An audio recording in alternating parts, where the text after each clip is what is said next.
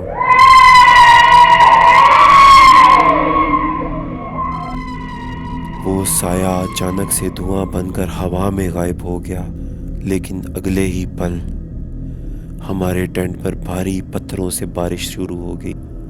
ہم نے اپنا سامان وہیں چھوڑا اور ننگے پاؤں نیچے گلیشیئر کی طرف بھاگے۔ راستہ پتھریلا تھا، ہمارے پاؤں زخمی ہو رہے تھے، مگر ہمیں صرف جان بچانی تھی۔ ہم بھاگتے ہوئے نیچے ایک پرانے سرائے پہنچے، جہاں لوکل لوگوں نے ہمیں پناہ دی۔ صبح جب لطیف کے ساتھ ہم واپس سامان لینے گئے تو جو منظر ہم نے دیکھا وہ زندگی بھر نہیں بھولے گا۔ ہمارا نیا ٹینٹ جگہ جگہ سے پھٹا ہوا تھا، جیسے کسی نے بڑے بڑے ناخنوں سے اسے چیرا ہو۔ سب سے خوفناک بات یہ تھی کہ ٹینٹ کے باہر مٹی پر انسانی پاؤں کے نشان تھے، مگر وہ انسانی پاؤں نہیں تھے۔ ان کا سائز 18 انچ سے بھی بڑا تھا اور ان کی گہرائی بتا رہی تھی کہ چلنے والا بہت بھاری تھا۔